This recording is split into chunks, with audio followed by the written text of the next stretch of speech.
It's lunch time.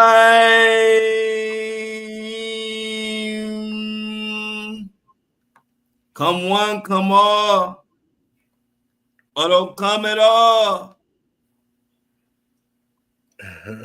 We got G Money in the building. Hey, look, our software doing some new stuff. You beat that? Yeah, I'm peeping game. G. Yeah, I'm peeping game. Yeah, it's like a layout is different. What's up, y'all? I don't know what. It must have been an update or something. Y'all, they done Yeah. updated our equipment or something. I like it. Come on in, come on in. We got way too much to talk about. What's for lunch? We got way too much to talk about. We got to talk about this oven crusted. We got to talk about this oven crusted chicken breast fire grill thing that Jennifer got me for my birthday lunch. It was awesome. You might want to wipe your mouth, man. You no Diddy. Right. Everything good. Yeah. What's going on? Man, just had a day off yesterday. We had to get some stuff done, so we back in the building.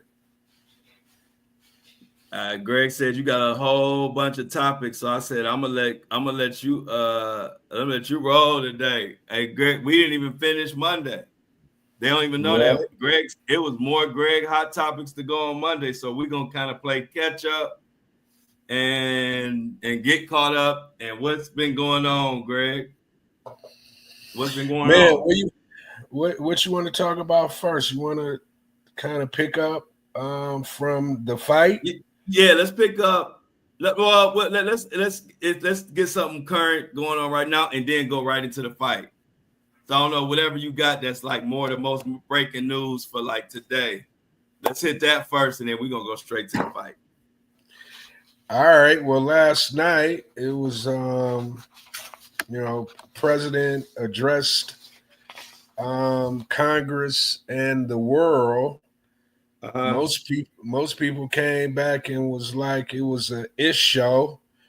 I didn't watch it, so I don't really know exactly what happened. I just seen people leaving.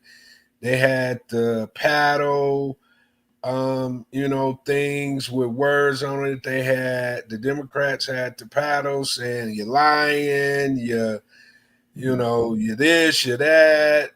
When you gonna pay your taxes? And you talking about taxes?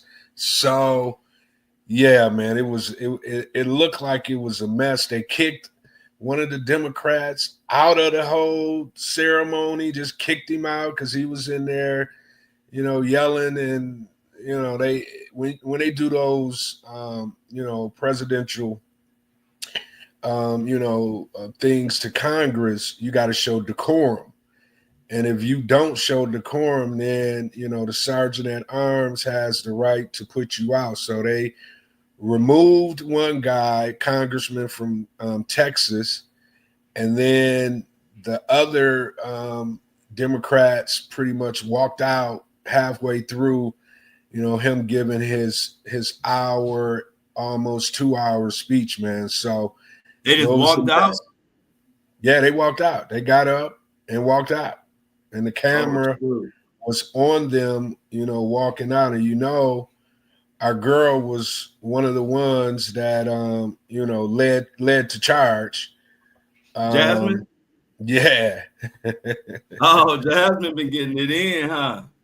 Yeah.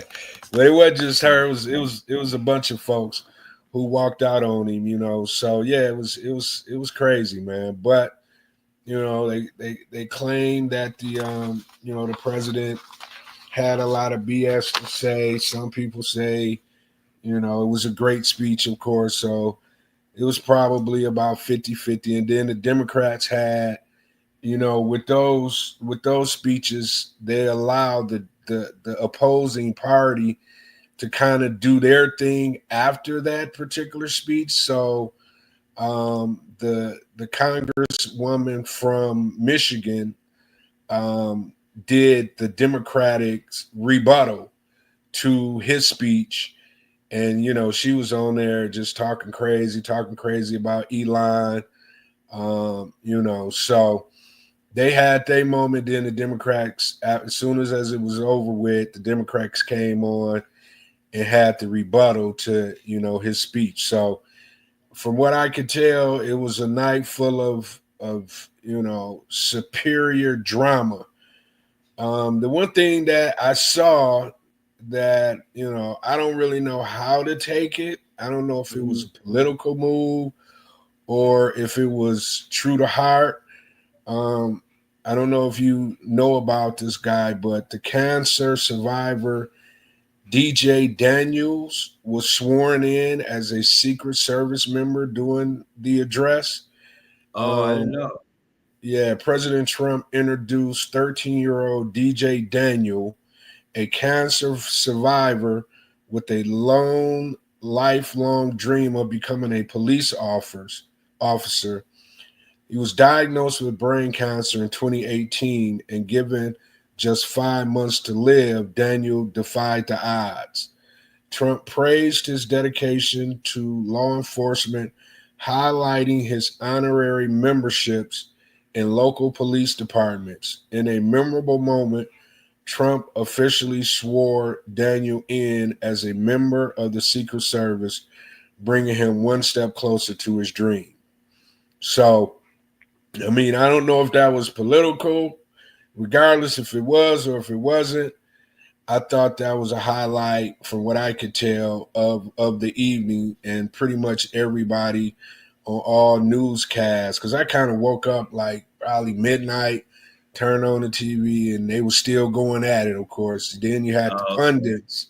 The pundits at that point was, getting it in, talking about what they thought about the night or whatnot. And from what I could tell, everybody that was talking brought this up as a highlight of the night.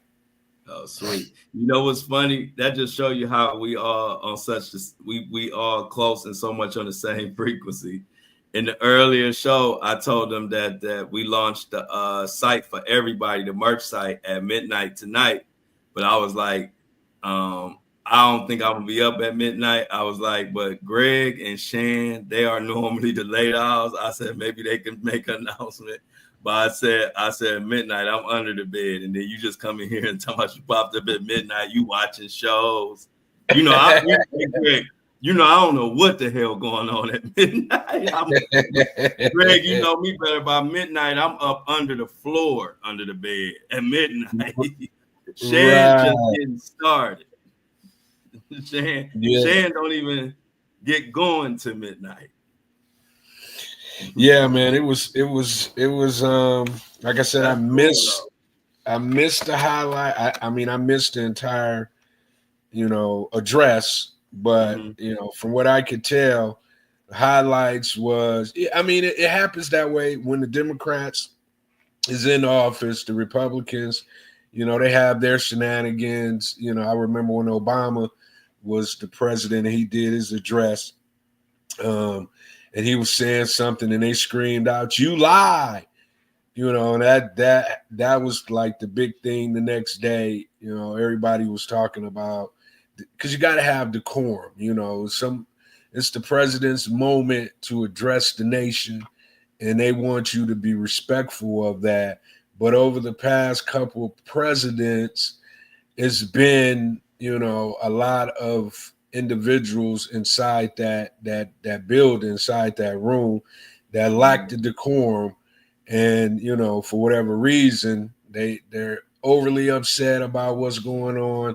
So they express it, and you're not really supposed to do that. You can say little things like they had the signs and all that. You can have your disagreements. You can, sometimes I've seen them like turn a back on the president while he's doing this address. But last night I didn't know they could do that. They literally walked out the building. You know what I'm saying? So yeah, it was kind of crazy, man. No, that's cool. Yeah, I'm glad to get to let the feedback from you because I ain't been able to. I saw that it was going on, but I ain't really got no feedback or had no time to really look into it. So shoot, you done told me a lot more than I knew. Yeah, that went on. That's cool because I didn't get to catch it. yeah, it was crazy, man. But it is what it is. So we don't have to see another one of those until next year around this time. We got 3 years of him coming to the podium. Well, 4 years, 3 years, including what he did last night. And he has to address, they have to address the nation and tell the nation what they plan on doing. So I don't have all the details about what he was talking about, but pretty much what's already in the news, all the things, Doge, I seen that he big upped, Elon said that he was a part of Doge, where they said he's been screaming up and down that he's officially not really a part of Doge. And last night he pretty much said he was running Doge. So, it's crazy, man. It's just a lot of, to me, it seems like it's a lot of, now I don't want to say disorganization, but a lot of, not telling the truth. And, eventually we're going to get to the point where we're going to actually find out. I think your Wi-Fi is acting up.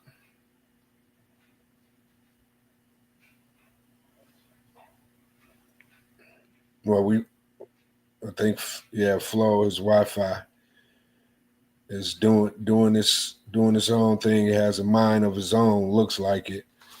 So we'll give him a second to kind of come back. Chad, did y'all get a chance to watch last night? What did y'all think about it?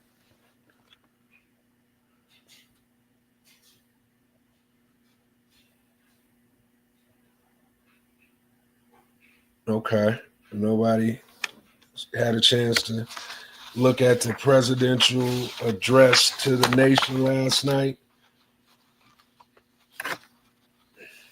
You can't get that hour back. He went on for more than an hour. It was more like 2 hours. I think I read something saying that was. Let me bring Flo back to the stage. I'm back. All right, we back in business. All right. Okay. So yeah, I asked the chat if they had a chance to take a look at the address last night, and now they responded. You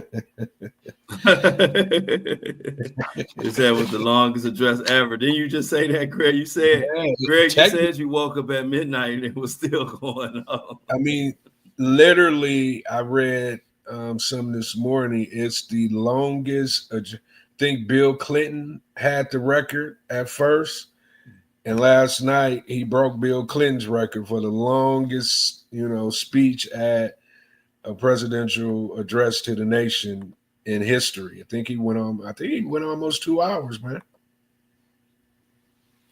So yeah, man, that was crazy. Oh, hey man, you wanna talk about merch before we get into this? You wanna kind of? Oh my God, here we go, my guy.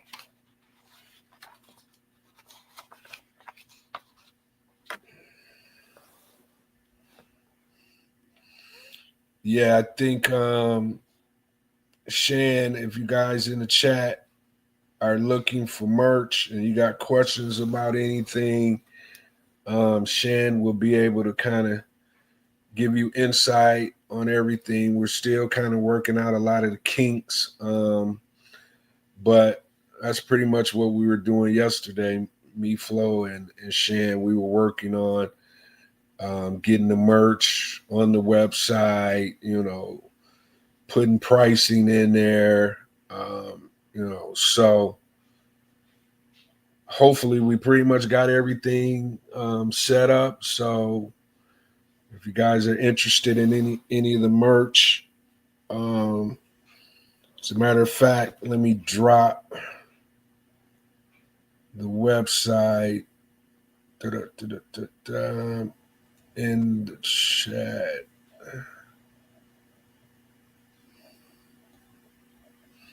While we're waiting on Flo to come back, I will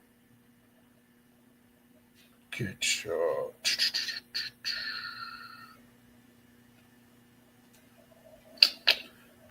Just give me 1 second, guys. Let me get y'all the actual link. And if you want to go take a look, you can. All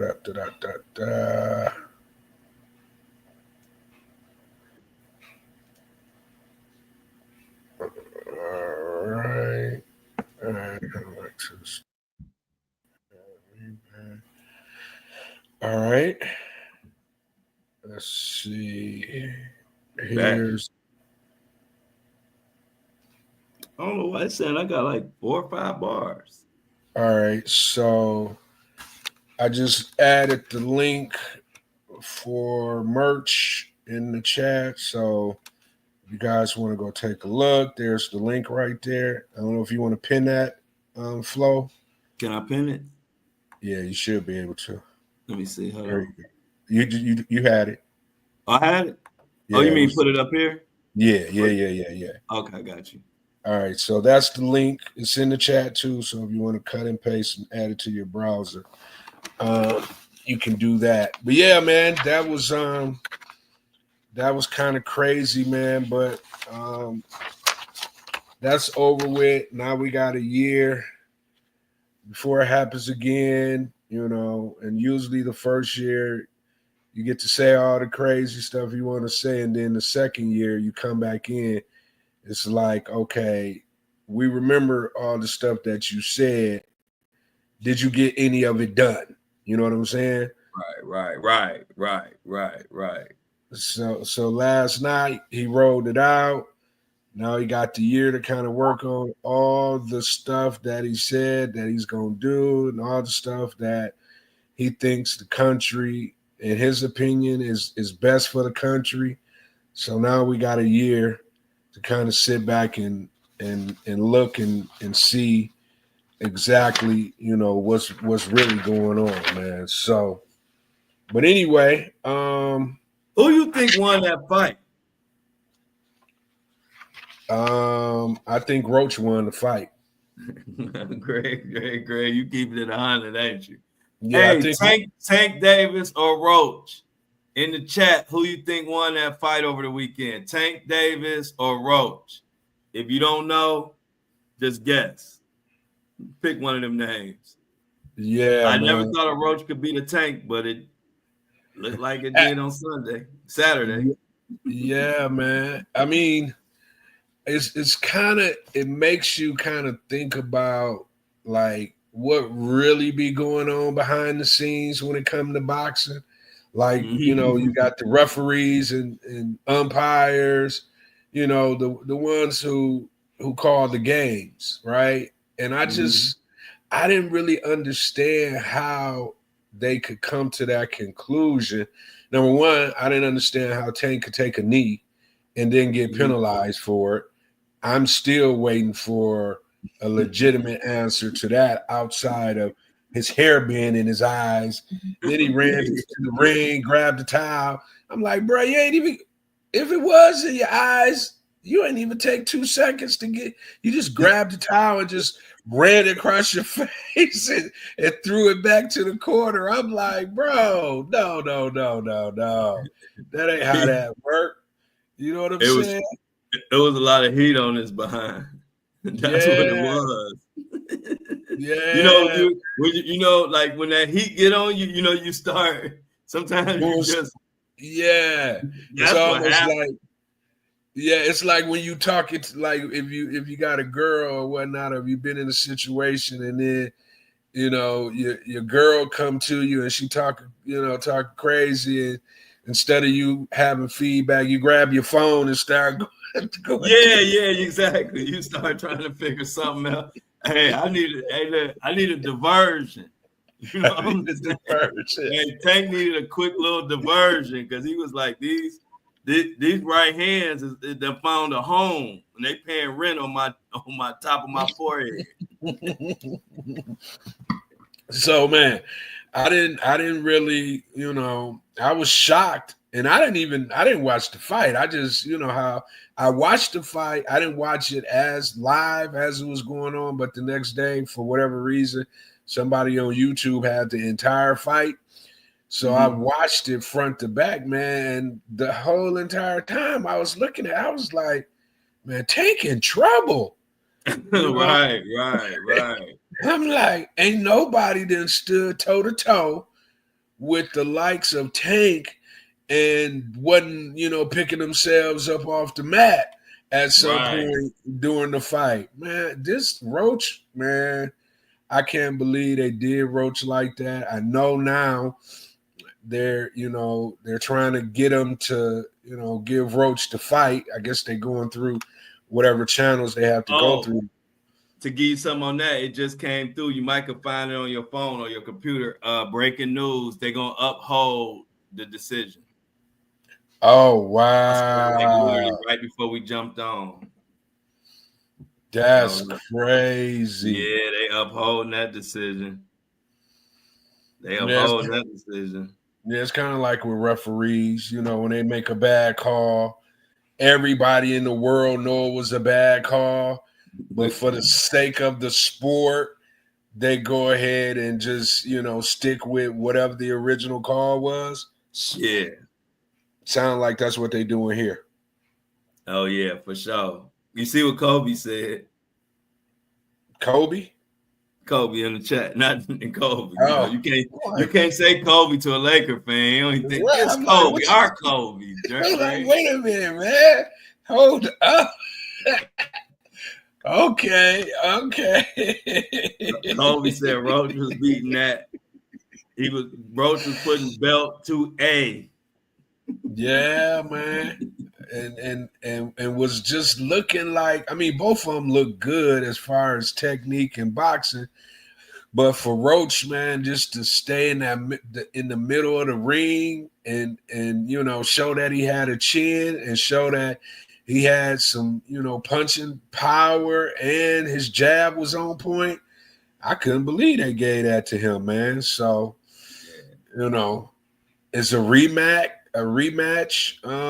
Because I heard what I was reading, as they was doing the investigating, Tank and Roach pretty much agreed to an actual rematch compared to Tank kind of leaving it up to, whatever they lead those decisions up to. He wasn't saying, he was like, I want a rematch, but he kind of was like down the road somewhere. So are they saying now the rematch is going to happen before these two have any other fights, or we don't know yet? We don't know yet. I ain't looking to see if it's been an update, but the last I saw, it wasn't no answer on that yet. It was just that they gonna have a rematch for sure, and Tank said he owned it. So whatever that means. Right. Wow, man. So yeah, what you think, bro? You give it. Let me tell you this. Well, I think Tank lost that fight for sure. I think Roach did more than enough to win. It's just a different world we live in now because I'm a Tank fan, but back in the day you couldn't be talking about some in your hair and all that. Ain't nobody was trying to hear that back in the day when Hearns and them was fighting. It was Jerry Curl all over the arena. Right. There was Jerry Curl, Let Your Soul Glow. Every time you seen a punch, you see about a whole bottle of Jerry Curl activator fly out. You know what I mean? Matter of fact, what was that fight with Muhammad Ali when the dude really did put something in his eyes? I do remember that, like vaguely, but I don't remember like who he was fighting. But I do recall what you're talking about. We got to flow. All right. Let's remove flow. Let's add them back. Okay, there we go.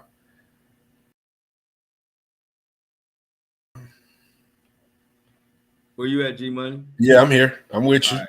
Good. Yeah, I remember that fight, but I don't remember who was actually fighting. I remember it though. Yeah, but I'm picking Tank in the rematch though. I don't know, man. I'm gonna have to kind of think about that. It seemed like Roach knocked some sense, because a lot of times with boxing, man, your own ego can get in the way of you having consistency. After you done won a lot, which Tank has, you start to think you invincible, and it needs to be like a fight like this to kind of knock some sense in you, and then you go back to the lab, and then when you come back, typically, the champs usually win. But I think he got a competitor. I think he got somebody now with some confidence. So he better be ready. You know what threw me for a loop, bro? And I was watching the after fight interviews. And what threw me for a loop was, and this, I don't know who to blame for this. Is it his corner or if it's him? But he said he lost track of rounds. Yeah. I didn't get that. I'm like, how do you lose track of the round? And then he made a joke. He was like, man, can y'all get the ring girls back in the ring? You know what I'm saying? And I'm thinking to myself, like, bruh, you be paying attention to them while you in the ring? Well, I'm gonna tell you how. Yeah, right. I know. I'm gonna tell you how he lost track. When that right hand finds a home on that noggin, quite a few times, you get your bell rung. You gonna forget some rounds. Basically, he don't know. He was basically telling on himself, because that's like baby concussions. You know what I'm saying? Like you gonna lose track of time, date, and everything. That's why they ask. What's the first thing not a joke, but the first thing they ask you if you get a concussion or they think you concussed? I'm talking about back in the day on the football field. They ask you what day it is. Right. And if you play on Sundays, and if you say Tuesday, they know you got a concussion. Right. And so for Roach to land so many shots to Javante's head, who ain't used to taking that many, to me, he just told on himself when he said he lost track of rounds, because that's what happened when that head getting tapped. Yeah, man. He was like, in the 12th round, thought we was in the 8th round. I'm like, the 8th round, bro? And you was in the 12th? It's like, that's a problem. And then I got to thinking about like his corner, because at the Monday morning quarterbacks of commentators, he was like he's been having issues with his trainers, and he demoted the trainer who had been by his side from day one and upgraded. Oh shit. Hold on. Okay. You there? Yeah. Oh, they was saying that he was having issues with his trainers and all of that, man. So to me, it seemed like over in Tank's camp leading up to this fight, it's just been a hot mess. It has been. You know what I'm saying? Right.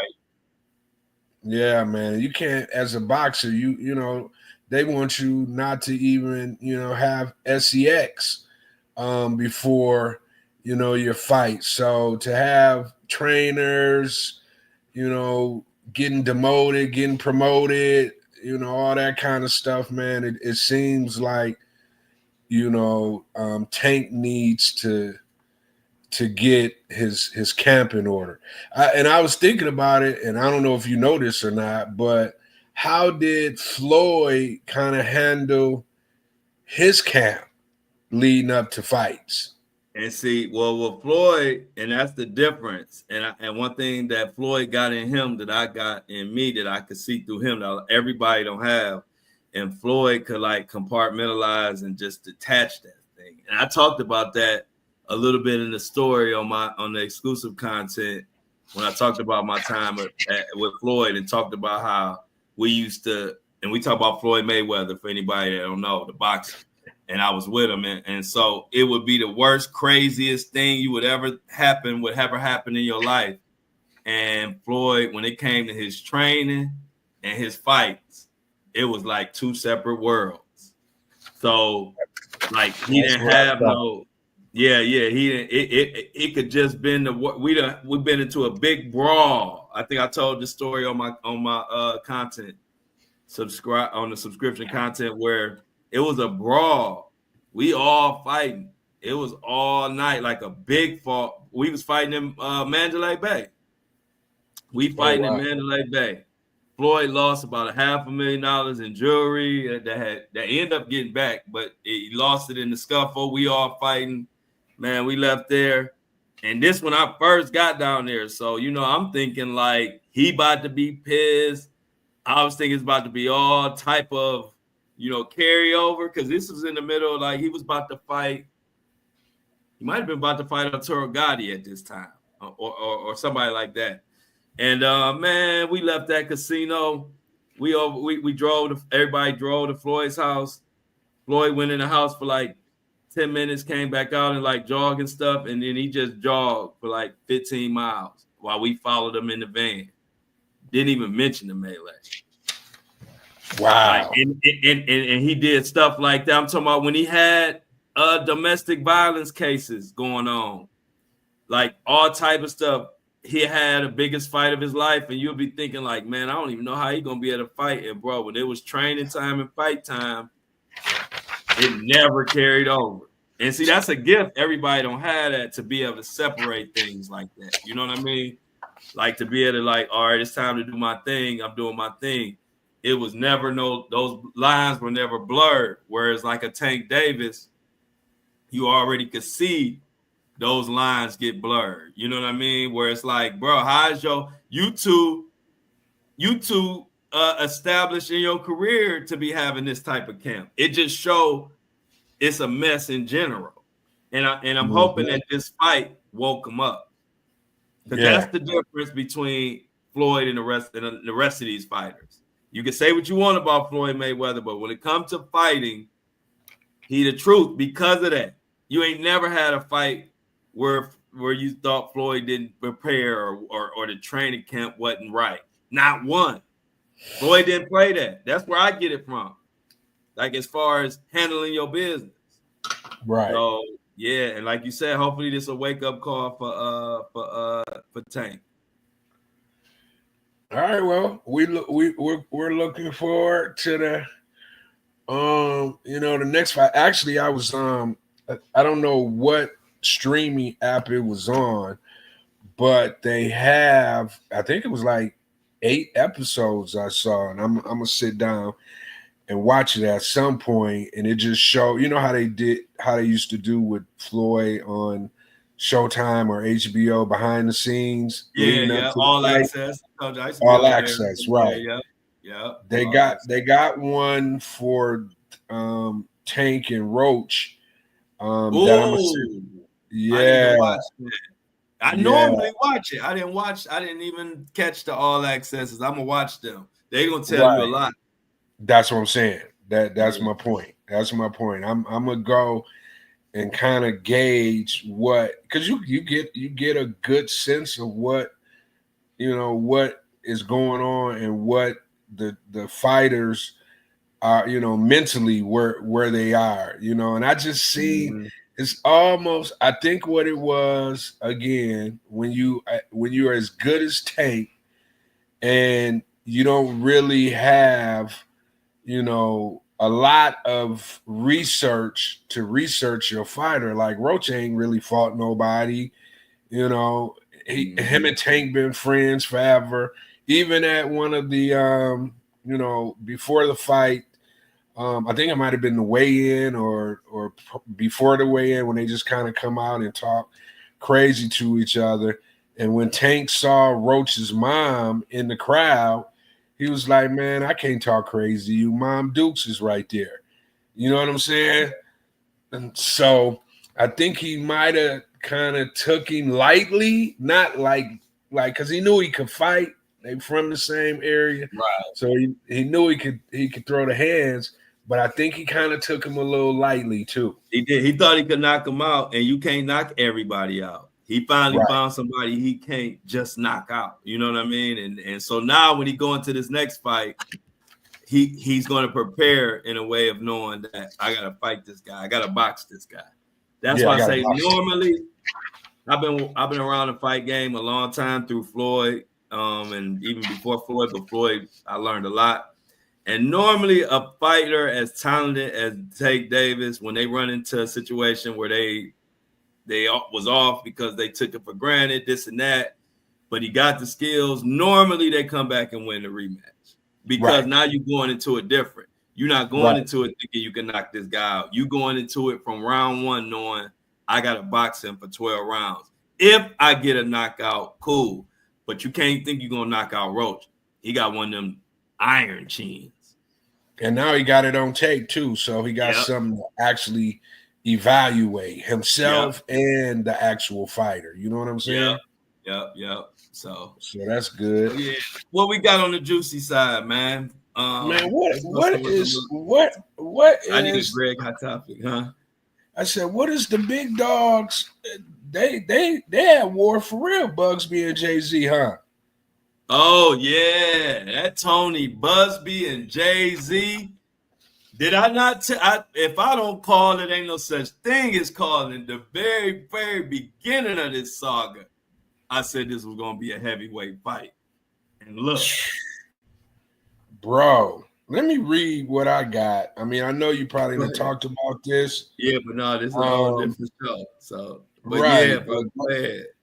You know, I'm kind of like I want, for the first time, I want to see how secure Jay-Z's chin is, if we can use boxing metaphors. You know what I'm saying? Because he's in the ring with a heavyweight. You know what I'm saying? Yeah. So I want to see, like, okay, it's been known that Jay-Z ain't nothing to play with. Now let's kind of see, you know, what that really looks like, man. I read, because, you know, when Jay-Z, I was like, oh shit, Jay-Z out here throwing haymakers, right?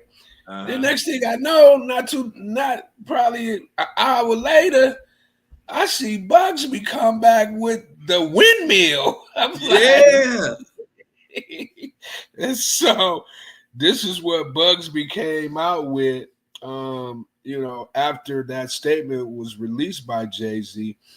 Man, Bugsby said, this is just another attempt to intimidate and bully the poor woman that we will deal with in due course.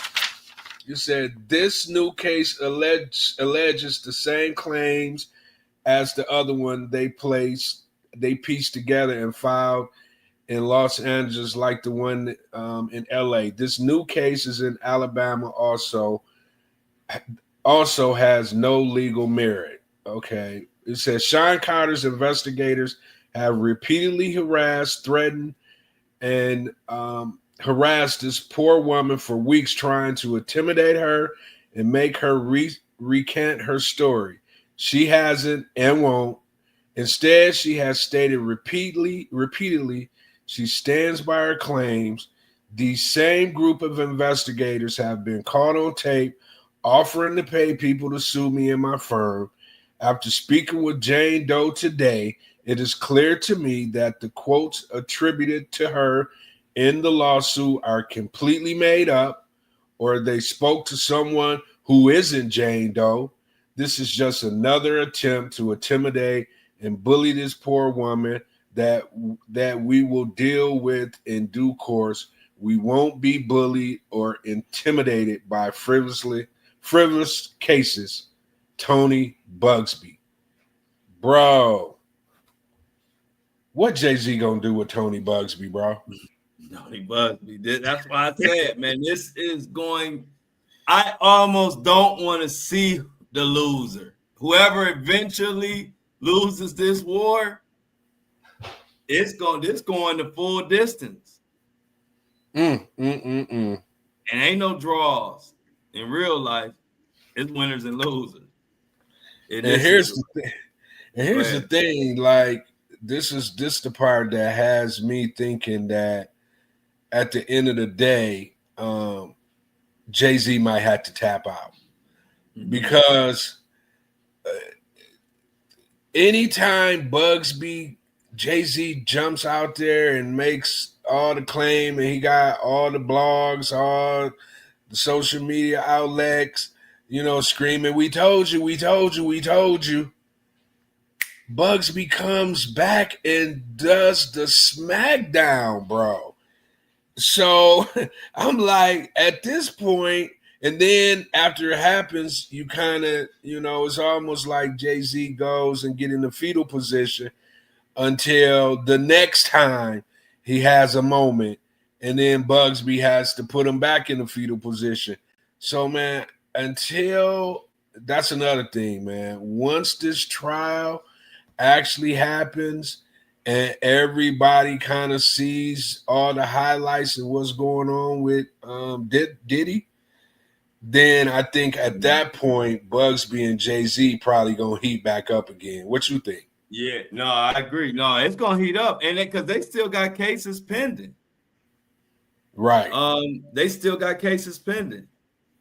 So they definitely gonna meet up and continue, because Busby got footage and pictures and footage of people trying to harass his former clients and this and that, and then Jay-Z got his defamation case with him rolling. They both have two real cases against each other that have merit. So who knows? So you're saying at some point here, because they're going to have to enter the courtroom too. Yeah. And clash. They're going to have to, because Tony ain't letting off of his lawsuit towards Roc Nation and them for that harassment of his clients. And then you got to look at not only that side of it, but the whole other side of it. Right. You know what I'm saying? Like, Tony Busby got his, and then Jay-Z got his defamation. And so both of them is going to court. Both of those cases are pretty much going inside the courtroom. So, then you got discovery. Then you got everything being leaked to the public. It's going to get ugly. It's going to get ugly both ways. And I know we just read Tony Bugsby, but let me just to, make it fair. Jay-Z filed the lawsuit in Alabama against the woman and her lawyer, against Tony Bugsby, who the rapper claims conspired to falsely accuse him of sexual assault and allegedly causing him to lose at least $20 million. Page 6 reports Jay-Z claims the defendant, including lawyer David Fortney, were soullessly motivated by greed and adjacent regard of the truth and the most fundamental precepts of human decency.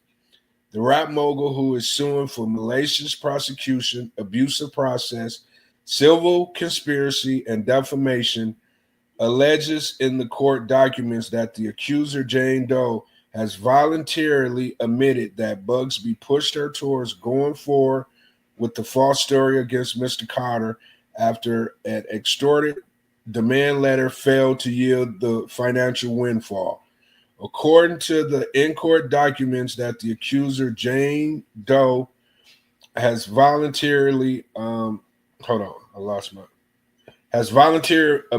that Bugsby pushed her towards going forward with the false story against Mr. Carter after an extorted demand letter failed to yield the financial windfall. According to court filings, Doe allegedly admitted that Bugsby brought Jay-Z into it. If you recall, Doe, who claimed she was sexually assaulted at the age of 13, has publicly admitted to inconsistencies in her NBC News lawsuit, which included the fact that she met Benji Madden at the alleged after party. A spokesman for the Good Charlotte Rockers said that he and his twin brother Joel Madden were on tour halfway across the country at the time of the alleged incident. So, yeah, man. You know what's the crazy behind that, Greg? I talked about on an earlier show. On some of my blogs, my one guy Ticket broke it down, and some other blogs. I mean, he a YouTuber. But Right. they said that, you know how Jay-Z's attorney had that, what did he have, like a PowerPoint presentation back in December? Yes. When he was, remember that? Okay, so at that, a reporter asked his attorney, did he know who the accuser was? And he said, yeah, I don't want to name the accuser because, the accuser has issues, health issues, and their name is, they're nameless or whatever. But he said, so I won't unmask her now. And then he just said he didn't want to make that part of the show or whatever. Well, in Jay-Z's court documents, he said he didn't find out, he didn't know who the accuser was until February 21st. And so that's like yesterday. Right. So, and this is what he filed. This is the official paperwork he filed. And then you go back to all those times when she said she had been cornered and harassed and whatever. That was before February 21st. So what it's looking like Jay-Z lied on that paperwork that they just filed. And also because they want us to believe that the lawyer knew in December who the accuser was and didn't tell Jay-Z till February 21st. Oh, wow. You believe that? Nah. So that's floating around now. And so that's Jay-Z gonna have to deal with that. Because they're gonna be like, well, why did you say you didn't know until February 21st?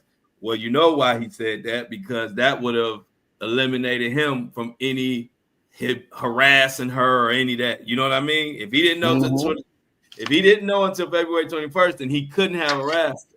But I think they didn't remember, or Jay-Z might not have remembered, that his lawyer said they knew.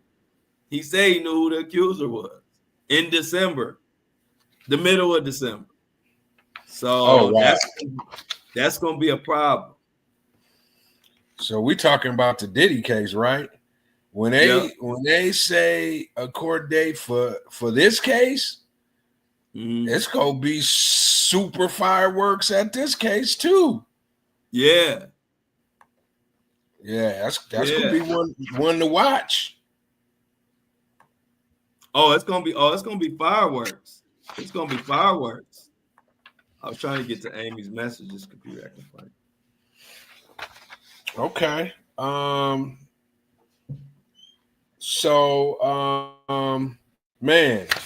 So yeah, more to come on that, man. I mean, I unfortunately I hate to see that, it's a young lady in the midst of all of this that is going through it. But man, I love this back and forth between the two fighters. Yeah, this is one for the age. Yeah, bro. This is Tony Busby and Diddy made Tony Busby made Diddy look like Tank.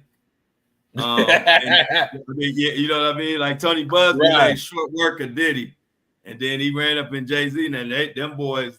This the real draw so far. It's a draw. Like right now, I don't know. This is crazy. Like you said, you can't help but feel bad for the young lady. Right. No matter what the case is, it ain't being handled right according to her. You know what I mean? Like as far as how, like if I was in her position, I would be mad that I ever even brought it up, just because of the watching these two go at it. Next thing you know, you got a defamation lawsuit from somebody worth $3 billion, and people don't understand how she could feel intimidated.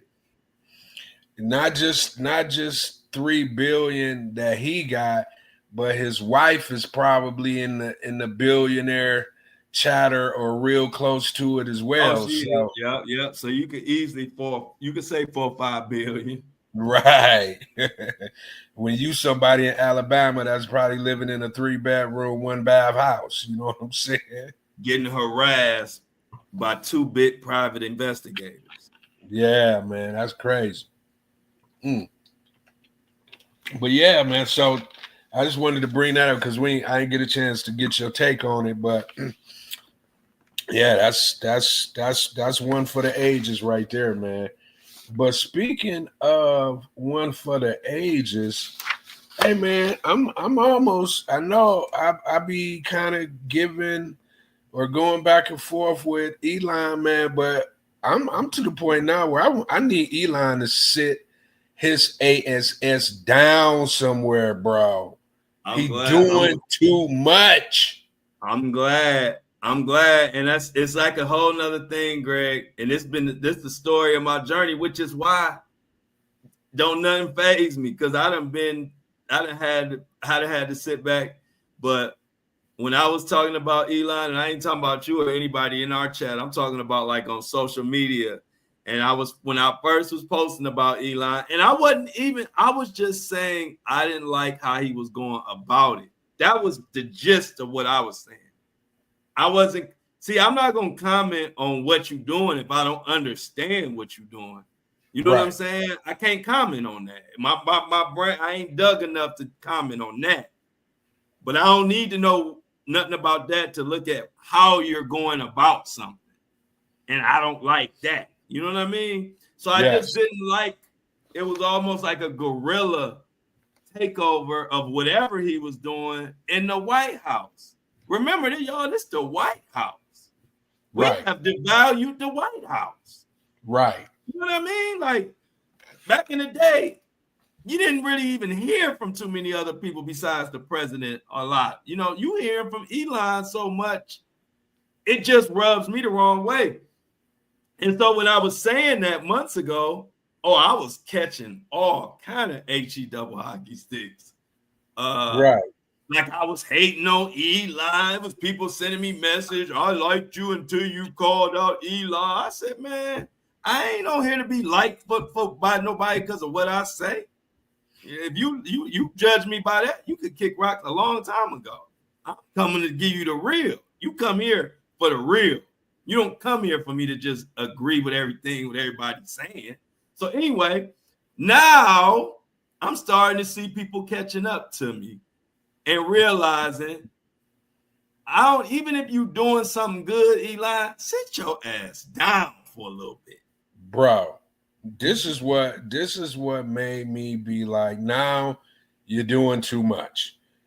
Elon Musk doubles down on Ben Shapiro. You know, I don't know, he podcaster type of dude, whatever he is, plea for Trump to pardon Derek Chauvin, bro. Yeah. See, I'm glad. Yeah, don't make me jump through this StreamYard software.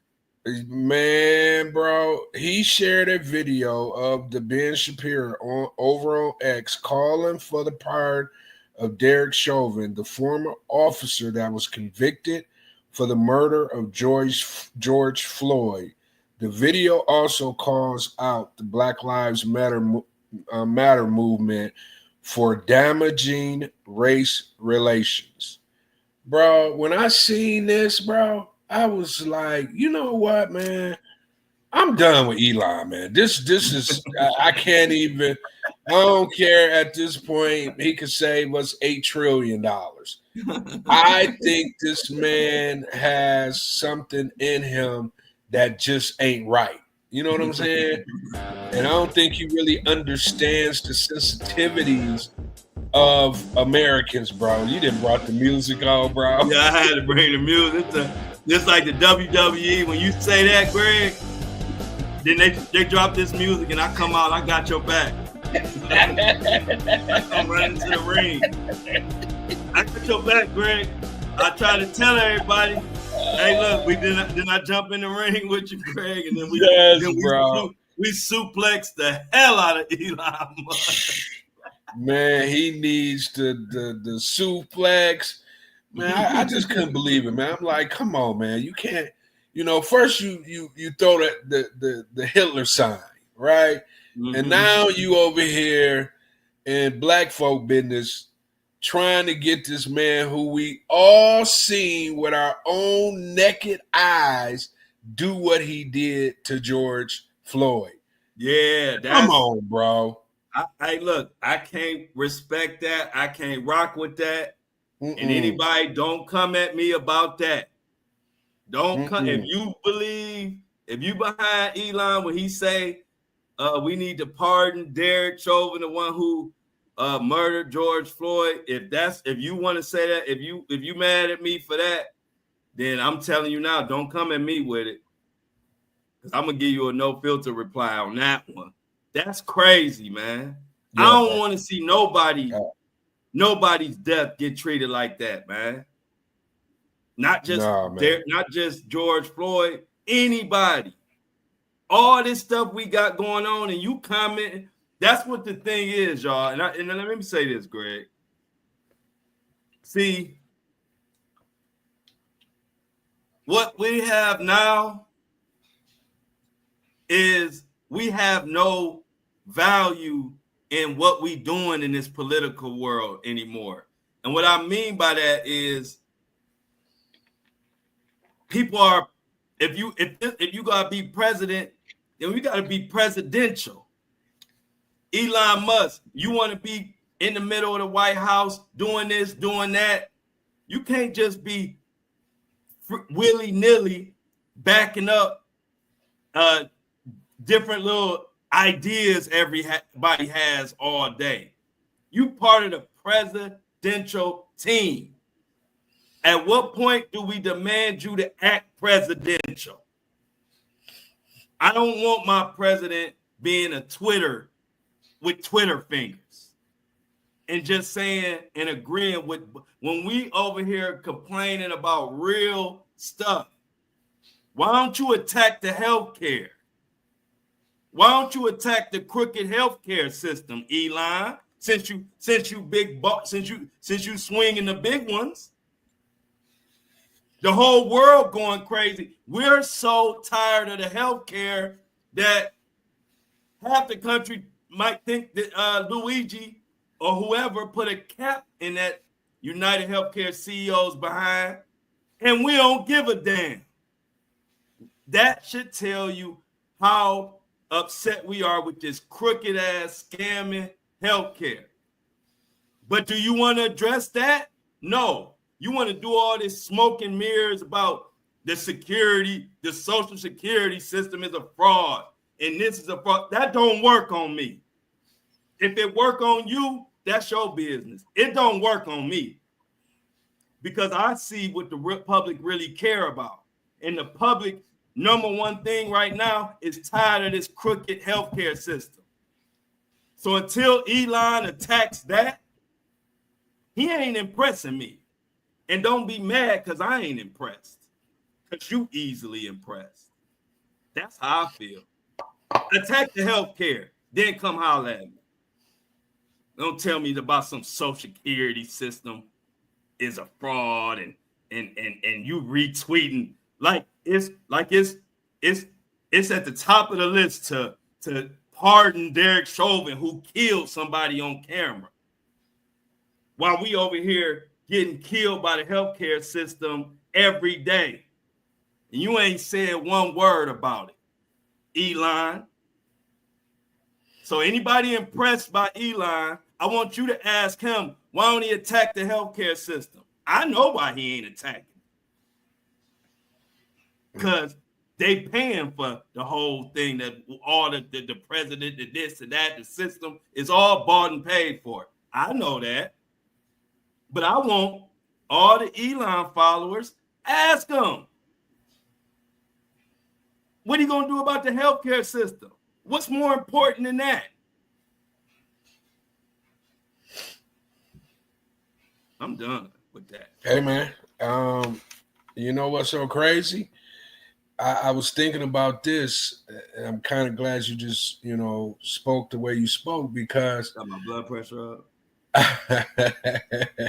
so they out here screaming death penalty to drug dealers, right? Mm-hmm. Why they not including the folks that's around here getting everybody sick because of the drugs that these healthcare companies are pumping out, to Americans on a day-to-day basis? Are they included? They're drug, for the most part, they're drug dealers. Yeah. You know what I'm saying? They're not included.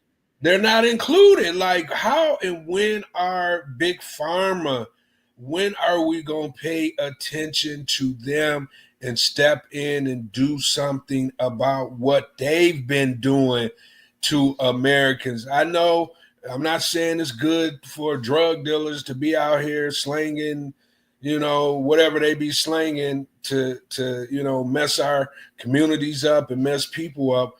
But I really can't even fathom that they're doing more damage to Americans than Big Pharma. Right. You know what I'm saying? And ain't nobody saying nothing to them. Because ain't nobody saying that. Explain this to me, Greg. Why I had a young lady, and see, that's the beauty. I love what I do because one thing about when you got to research for a show every day, you learn a lot. And that's why I really love what I do. I'm getting paid to learn. You know what I mean? Like, we getting paid to learn. We getting paid to come together and fix stuff. And it's like, why? I would have never known that the healthcare was like this. Like, I would have never known that it was this bad. I just never paid attention. I saw a young lady posted. She was trying to get some type of MRI done. And with the insurance, it was $5,000, and the insurance was taking forever to approve it. And she really needed it done.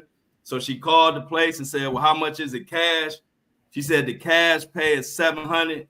She said, oh, cool. I want to do that then. Let me just pay this $700, get this out the way. And plus $700 to $5,000, I'd rather just pay the $700.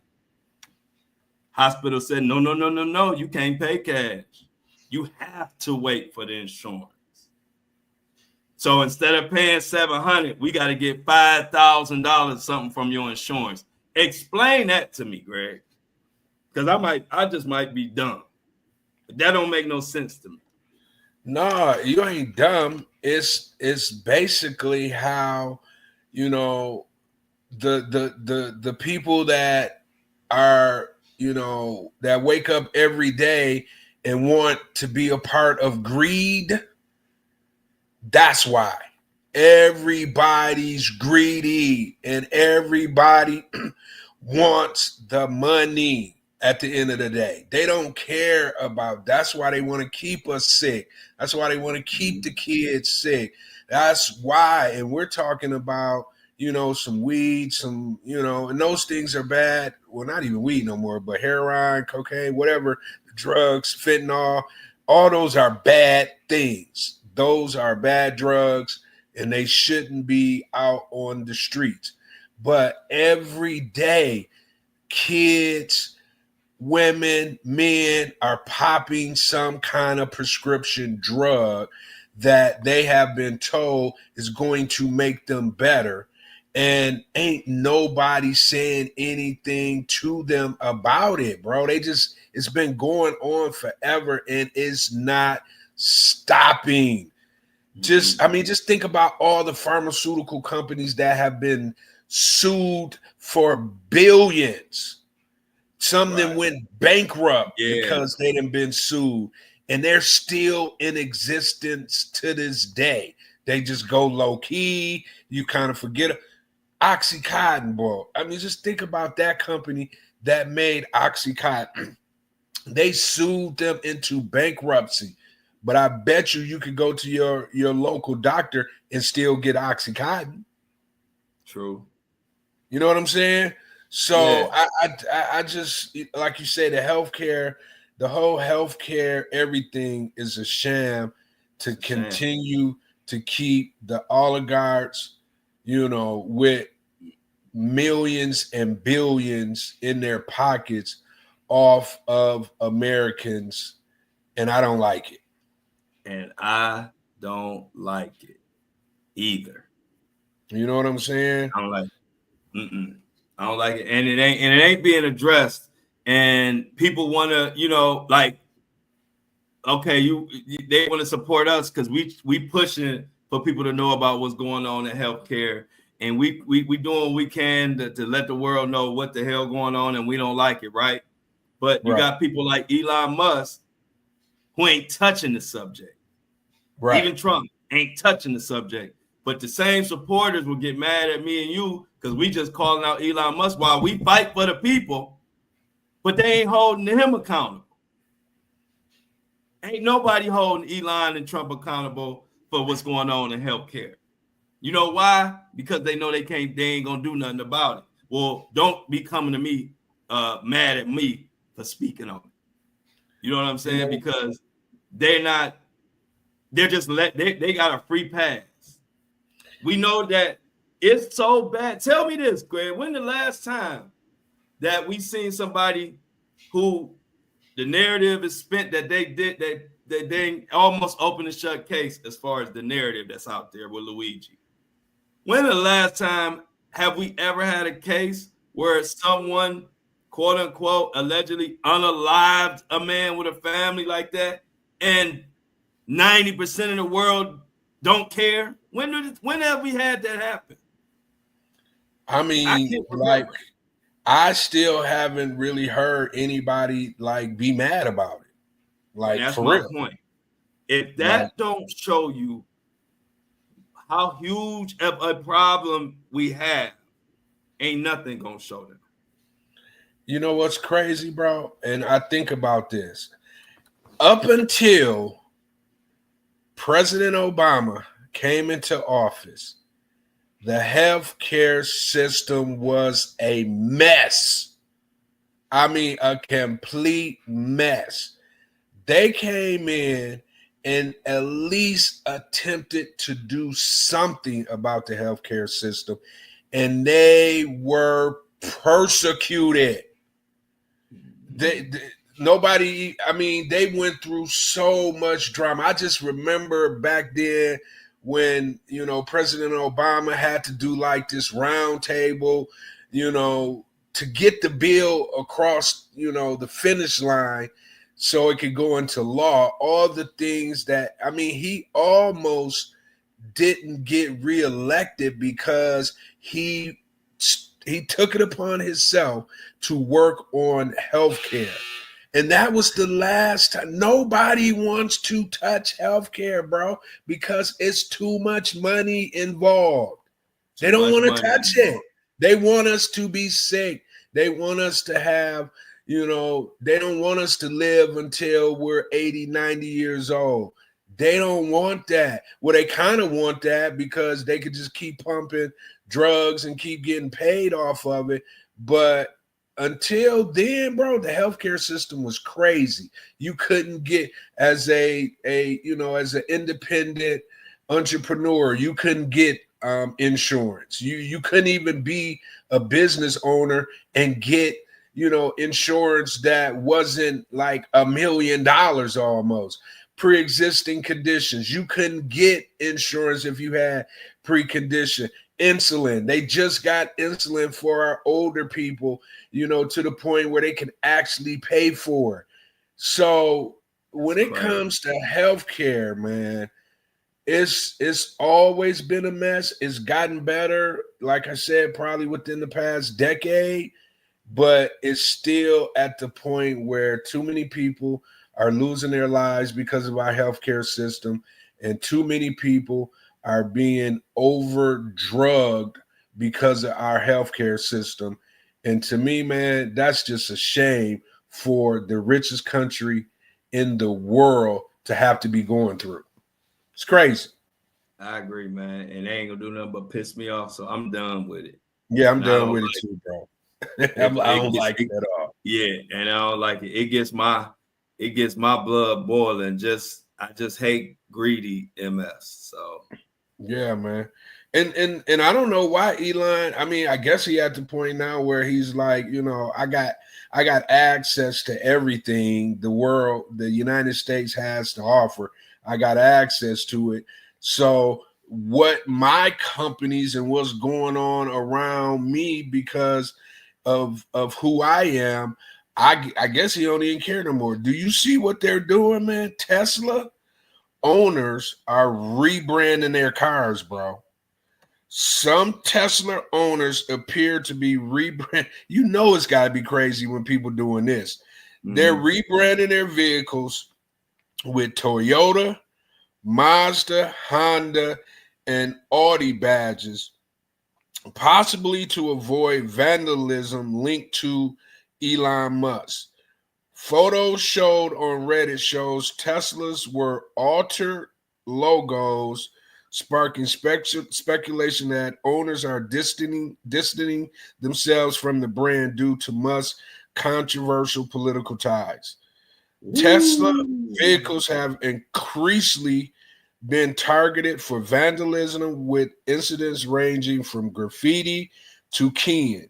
The trend intensified after Musk made a gesture that some interpret as a Nazi salute, leading to protests in Europe and accusations of extremism. While Tesla vehicles have increasingly been targeted for vandalism, with incidents ranging from graffiti to keying, the trend intensified after Musk made that gesture that some interpret as a Nazi salute, leading to the protests, while some suggest that Tesla owners might simply be engaging in a long-running car enthusiastic joke. Others believe that the bad swaps reflect a growing concern about public backlash. So, bro, his stock is down. I think I seen stock is down like 40%. So he take a beat, and people act like Elon is rich because he got money.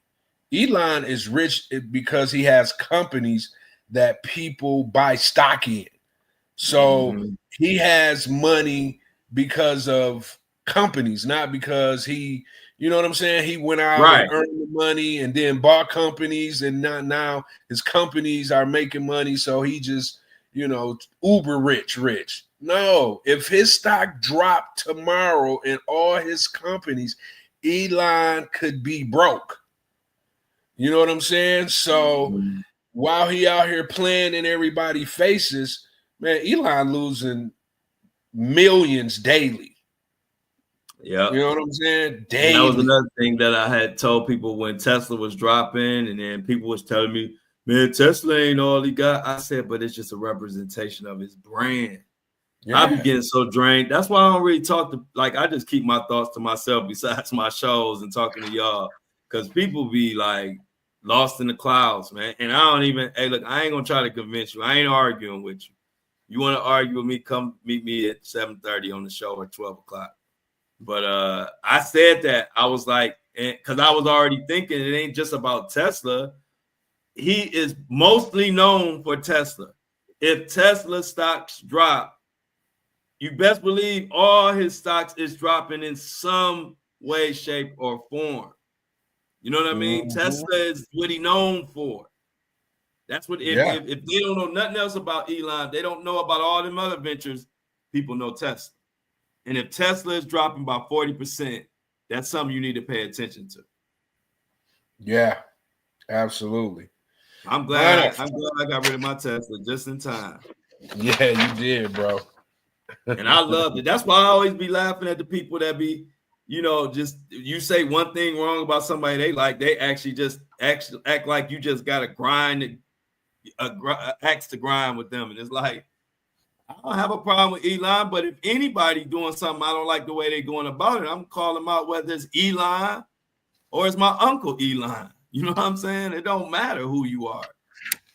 And so it is what it is. I bought a Tesla. I liked what Elon was about. But the way he's moving now, I just don't like the way he moves. I just don't. Yeah, because a lot of times, you don't really know. You like the product. You're not buying a Tesla because of Elon. You buying a Tesla because you like the product, right? Right. And then you find out the person behind the product ain't, living up to what he's out here really representing, then you start to kind of feel some kind of way, man. So I get it. Because Greg, if I had my Tesla when you had just announced the Derek Chauvin thing, I would have did just what I would have did. Hey, Tesla, come get this motherfucker. That's exactly what I would have did. Because that's how I am. Right. They'd be like, man, it's gonna be a repo on your record, whatever. Just come get it. Right. Because I get loud about stupid like that. If you stand behind somebody saying a part of somebody that we watch choke out in real time,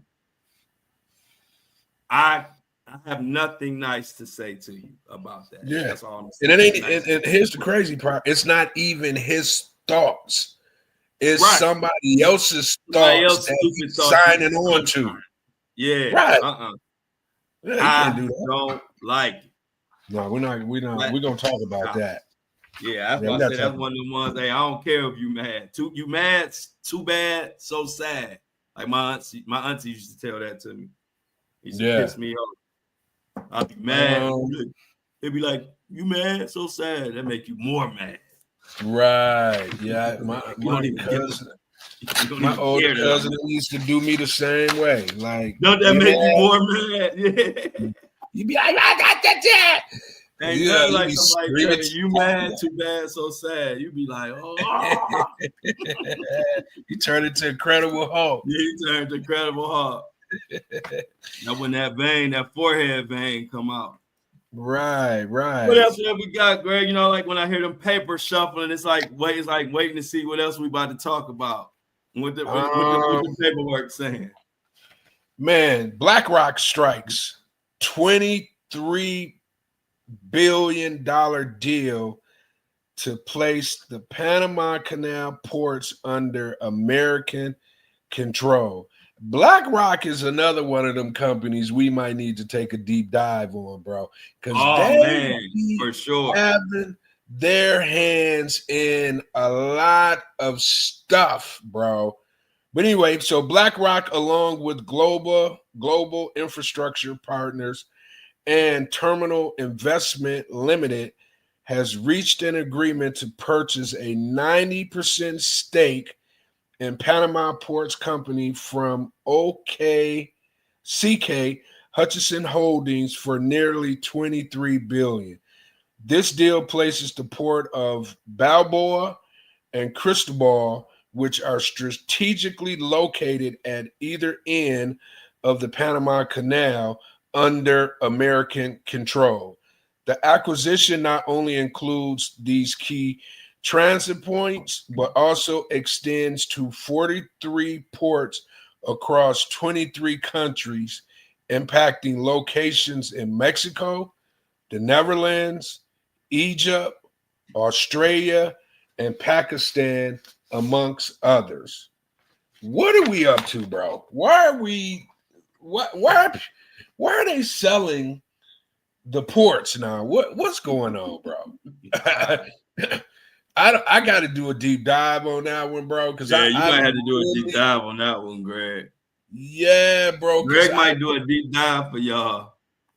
I think so, bro. Because I really want to know what BlackRock and these guys are up to. I seen the CEO of BlackRock on the Money News, and he was on there, talking his talk, or whatever the case may be, man. But I've seen them be involved in a lot of stuff. Like one of the things I saw them being involved in is they were one of the companies that was running around buying up all the single family, houses all across America and re-renting them out to folks.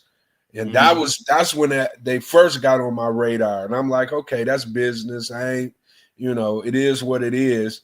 But they're a part of some of the biggest deals that's going on out here in the world, man. So I need to see who BlackRock is, man. So more to come on BlackRock. Okay, more to come. Hey, y'all, look out for Greg's deep dive on BlackRock. It's definitely one of them companies because every day when I was on TikTok, it was somebody screaming about something shady BlackRock was tied to. Right. It's definitely a rabbit hole. Yeah, it's a rabbit hole. I know it's a rabbit hole because they've been around for a while. You know what I'm saying? I don't know where they came from. I don't know what they real book of business is. I think they might be a venture capitalist firm. Okay. I'm not completely 100% sure, but I'm gonna find out. I hope BlackRock. That's a good one. That's one worth diving down. Yeah, absolutely. But speaking of, tariffs is out in the world. You know what I'm saying? So they charging too much for the headbands. The tariffs done got hit, man. We couldn't even get the headbands in. Man, so not this past midnight, but I think it was Tuesday at midnight. Yep. The tariffs kicked in. Oh, hold on. Yeah, wouldn't have been Monday. Well, yeah, Tuesday midnight. You're right. Yep. Right. So 25% tariffs hit Mexico and Canada, 30% for China, a 25% UF tariff on almost all goods imported from Canada and Mexico took effect Tuesday just after midnight, along with an additional 10% tariff on goods from China. The three countries together accounted for more than 40% of total U.S. imports last year and are also the top three U.S. export markets. China will impose additional tariffs of up to 15% on some U.S. goods, its government said, while Canada vowed tariffs of up to 25%. Mexican President Claudia Sheinbaum is expected to announce her response at a conference in Mexico City, the country's economy ministry said. So so that's us, right? So the Chinese levies, which take effect on March 10th, include a 15% tariff. Check this out, bro. On chicken, wheat, corn, and cotton, and a 10% tariff on soybeans, pork, beef, fruits, vegetable, and dairy and fish products. Chinese state media had reported earlier that the U.S. agricultural products would also be targeted. Bro, I'm telling you right now, you better get your wallets together because the prices is about to be crazy, bro. Crazy. Mm-hmm. That's crazy, Greg. So my greedy, but chicken, who doing that? China is getting ready to slap 10% tariffs on everything. Bro, not just chicken, bro. I know it's a lot said. I know. I'm just chicken, fruit, you name it, bro. All the stuff that we're using on a day-to-day basis is getting ready to be as high as giraffe, you know what? Yeah, but JJ. Yes. So I just hope everybody's prepared. Because see, here's the thing. when you hear it on the news all the time, you hear it on social media, tariffs. But technically, nobody really knows how it works, right? Right. And the only way you're going to know how it works is when you go and you try to buy something and you be like, WTF is going on up in here? Why is my fruit costing so much? Why is this chicken that you love cost so much? Why is gas prices out the yin yang? And the president, even last night, he stumbled up on the tariffs. He probably stayed on it for about 2 minutes, they say. And basically, he told America, be prepared because you're going to feel some pain. Not how long you're going to feel some pain, just the fact that you're going to feel some pain. When I seen that, I was like, man, this is about to be crazy. I'm laughing to keep from crying. It's crazy. And all they do, and this is why our platform is what it is. We are self-sufficient, support each other our best we can so we can come here and talk the truth, because all they do, they don't care about them percentages, because all they doing is they gonna make the money on it. They just pass the buck down to us. So they say, oh, 25%. Okay, well, just they stuff costs 25% more. That just means I'm gonna make 25% more. You know, they just pass it down to us. And it's just like it's just so unfair, man. Because they can play their game up there, but all the people who produce it, who making money off these products, they just pass the price down to us. They said, oh, 25% more? Okay, well then now your product, that now when you go to the register, it's 25% more. Done. That's pretty much what tariffs are. Mm-hmm. you add taxes onto the product, and they pass those percentages down to the everyday consumer. That's what they are.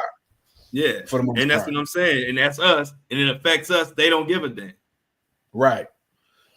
And then I was reading that, we better stop playing around for real, because I didn't even know this, but we getting most of our electricity from Canada, bro.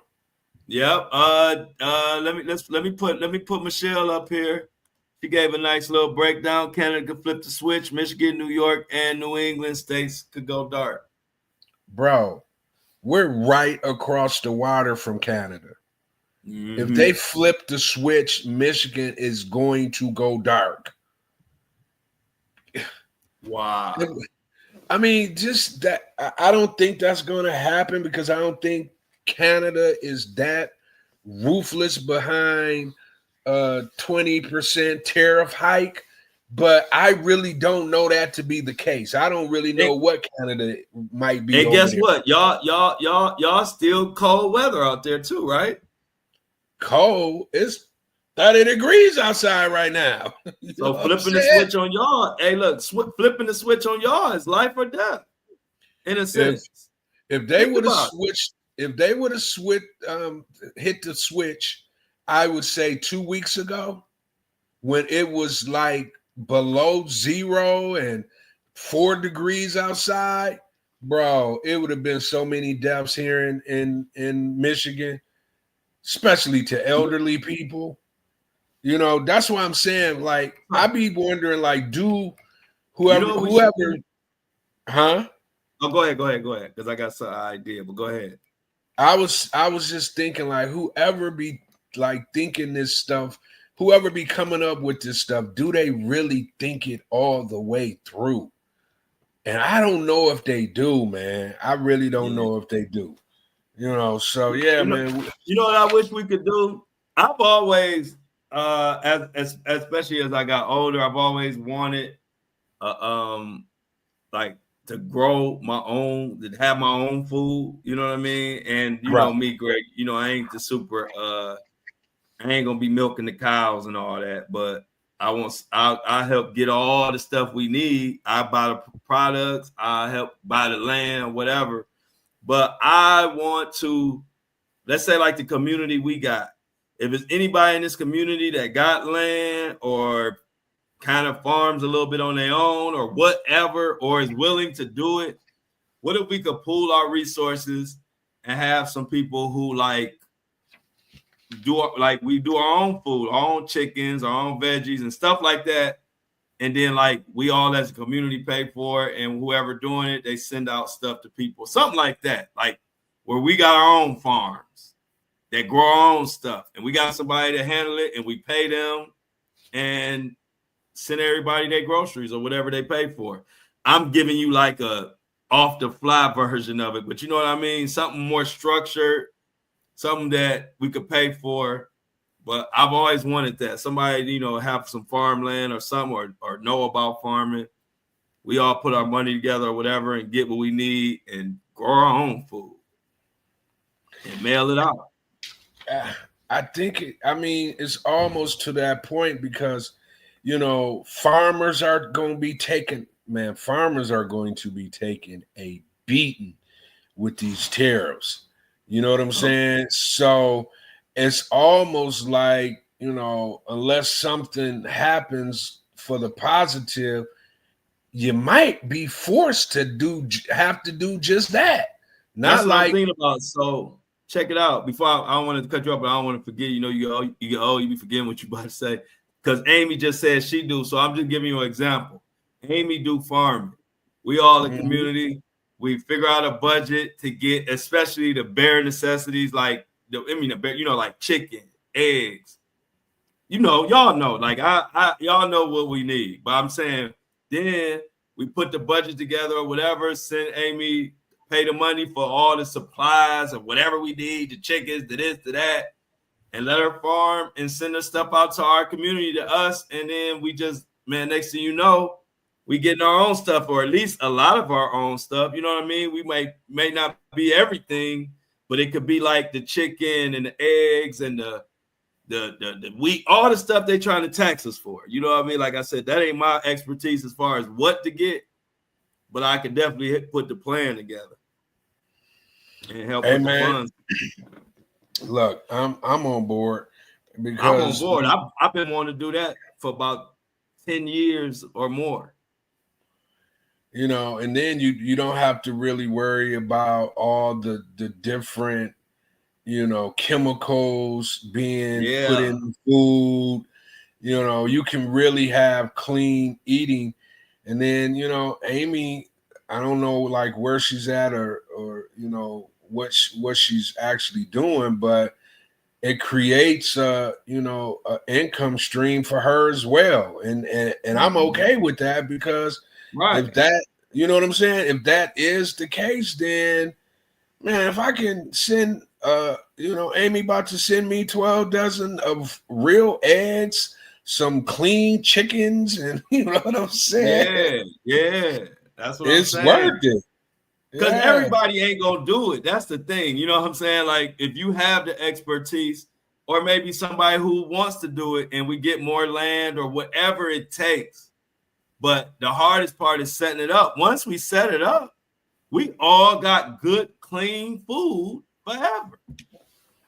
And you can't even put a price on that. No, you can't, bro. I ain't gonna lie. Check it out. You know, I'm overseas, so they use real food over here.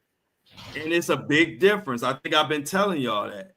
Like, I'm living it. You know what I'm saying? Like, the bread is real bread. The eggs is real eggs. Like, if you had them eggs in the refrigerator, like, too long, they're going to spoil here. Where back in the States, I almost ain't never seen an egg spoil. You know what I'm saying? I ain't never seen an egg spoil, bro. I didn't even know what you was talking about when you just said what you said. Yep. That's when you around real food. It's spoiled. Real bread, the minute overseas, real bread, the minute you leave it and don't close that bag, it's molded. That's how you know the food real. The bread that we deal with in the States, these days, you could leave the bag open for the whole day and close it, and it ain't no mold on that bread. You can leave a slice of bread on the counter, and you ain't gonna see the mold pop up like it used to back when we was kids. Think about it, Greg. Man, did you just see It's a what Amy shame. put in the chat, bro? I don't even know what she's talking about. I glass bath my eggs so they will last 2 years. Bro, what is glad?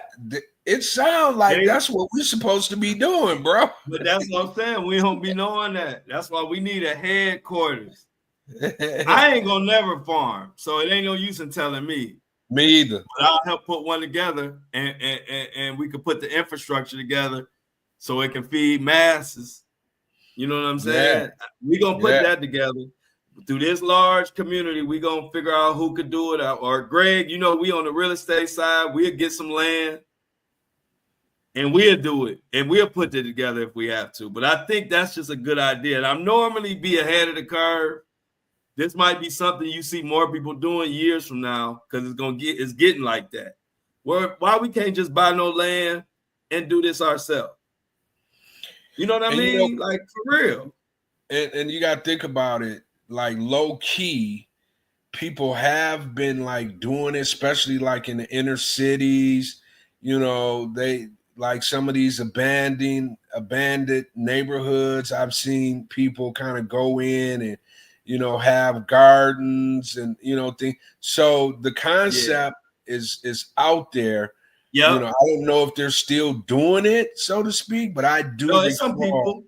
Yeah. I had a fellow content creator by the name of Prophet Ruben who's on TikTok. If you're on TikTok, follow him. He talks kind of the same type of stuff we talk about. But he just recently, maybe end of last year, he put together a little garden. He got his own chickens, and he be growing stuff. You know what I'm saying? I don't really get into I don't know exactly what he be growing, but I just know that he has, you know, like a little garden. It ain't little, it's nice size, and he growing his own stuff. So he started like that, and he be posting and stuff. And I'm like, man, that's a good idea. You know, that's a good idea. I just want to do it on a larger scale. You know how we do, Greg. I want to pump out some real food. Like, I mean, a lot of it. Man, you know, it's crazy now that I'm sitting here thinking about it, and just a light bulb went on. So my aunt Etna, right? She's my mom's youngest sister. She owns a home, and in Flint, there's a lot of homes that are vacant, of course, and then the land bank eventually will come. If you have a vacant house next door to you, the land bank will eventually, once the house goes on the demolition list, the first thing that the land bank does is they contact the next door neighbors and say, hey, we're going to demolish this house next door to you. Do you want the land, or we'll keep it ourselves and do the upkeep on it, whatever the case may be. But if you want it, we'll sell it to you for $30, $100, you know, the low, right? So my aunt purchased the house next to her, was vacant. They tore it down, and she purchased the actual land that the house was on. So right next to her, she got a whole lot. And what she did is she created a garden. She got for like Thanksgiving, or like when, you know, she has whatever the occasion is and you come to her house, bro, you're not buying no tomatoes. You're not buying no cucumbers. You're not buying no greens. She has all that out in her garden, man. I'd be like, auntie, you know, you need me to bring anything, you know, whatever. She'd be like, boy, no, I got everything in my garden. So some people, but once again, you know, they're from the South. They grew up like that. So they already had that concept in their head. So as soon as they had the opportunity to do it, they'll do it. And that's what she did, man. So people are kind of already in that vein, but I think a lot more is about to get there. Yeah. And see, and it's really, us getting away from where we kind of came from. Because I don't know if I'm speaking for everybody, but that's how my granny was and my grandma. Right. Like they had a garden. They grew their own everything. Like you said, tomatoes, this, that. We go over her house. She didn't buy none of that. She grew her own vegetables and her own stuff. And it was funny, when you're a kid, you don't know nothing. I used to be like, what granny doing putting all that work in? You just go to the grocery store. You know what I mean? You don't know nothing when you're a kid. Granny was smart. And so that was in her day. Yeah. I know granny wouldn't be eating this food. She was growing her own food back then when the food was okay in the grocery stores. But so I feel you on that, Greg. Like it's definitely some people who be growing their own food, and probably gonna see a lot more of it coming up now.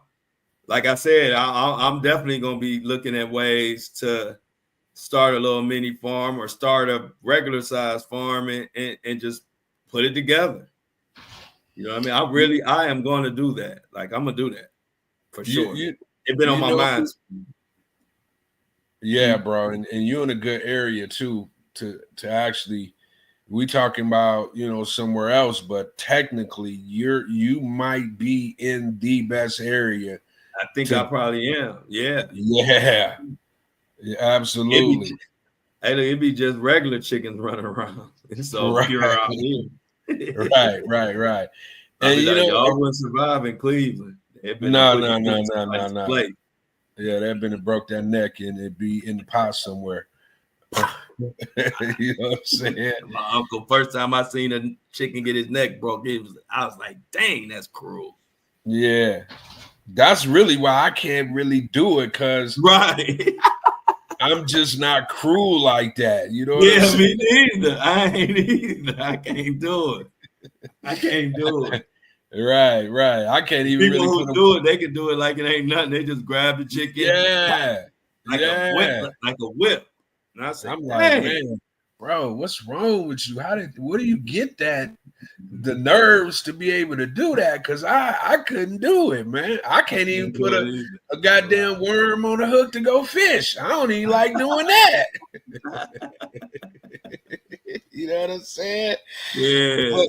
But speaking of tariffs, Warren Buffett entered the chat.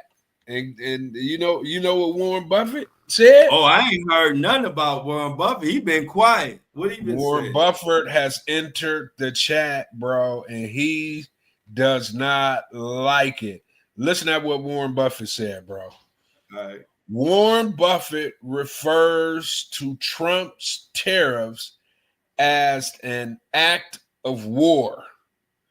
Warren Buffett criticized President Trump's tariffs on Canada and Mexico, calling them an act of war. Speaking before the 25% tariffs took effect, the Berkshire Hathaway investor told CBS News that tariffs are a form of economic warfare. Canada and Mexico had threatened retaliation before Trump temporarily paused the levies. So if Warren Buffett, who, I don't care what you say about anybody, Warren Buffett is not just saying anything out of his mouth that ain't got some grain of truth to it. I like Warren. Yeah, right. And man, when I seen that, because like you said, Warren been quiet. He ain't even like through the political season when people used to run to Warren Buffett to get his endorsement and think, nope, man, Warren Buffett was quiet. And the first thing he say is that tariffs is an act of war.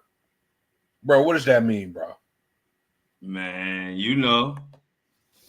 it's an act of war. That's crazy, bro. So technically what he's saying is right now at this moment, without us really even knowing it, we're at war. We're in an economic war right now as we speak. It feels like that. Yeah. It feels like that. It don't it? Bruh, eggs is $5,900. That's an economic war to me. what I'm saying? Yeah. Gas is creeping up daily. You know, and I ain't even really bought nothing else to really gauge like what's, and I would say give it about a month or so before we really start seeing and feeling the Yep. effects of what just happened. You know what I'm saying? Yep. So yeah, man. So that's that, man. I mean, you know, tariffs, everybody, you know, we're gonna keep our fingers crossed about tariffs and what's and how it's getting ready to affect, you know, the world. You know what I'm saying? Yeah. So let's talk about why is why every time I look up, bro. Hold on, let me pull you back up. Why every time I look up and yeah, I see Kyrie. Yeah, man, that was sad, man. I almost, you know, had a tear in my eyes when I seen Kyrie go down like that, man, and then step up and still shoot his free throws before they carried him Yeah. off the court, man. I'm like, man, if it ain't one thing, it's another over at Dallas, man. You know, that the GM, he's definitely about to be fired. If he Oh doesn't man. get if he doesn't get fired, bro, the fans is gonna revolt, and probably it might be two people in the stadium if they don't let this man go. He didn't, you know, by him doing that, it just allowed Kyrie to have to play even more minutes, man. And Kyrie is a freaking point guard. You know, when you put that many minutes on a man's back, knees, feet, Achilles, something's bound to happen, man. They And say Nico needs to protect the same protection that they use for the president now. it's gotta be, bro. They say they He got to can't protect him like the president. he can't walk outside and you know and hear pleasantries. You know what I'm saying? He can't go Right. nowhere and hear pleasantries. You know, he literally got to stay in his office and he got to sneak out of his office to get home. And probably at this point, they probably protested in front of his house. Right. Yep. Yep.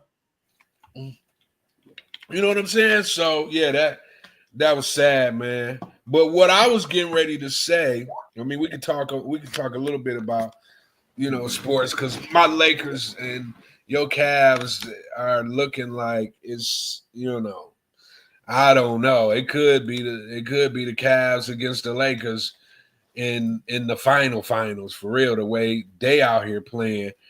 But I was getting ready to talk about why every time I look up on the screen, I'm seeing women naked almost, bro. What is going on, man? Everybody, I didn't see like 4-5 different women's breasts on prime time Yeah. Were they wearing that thing that just covered the nipple?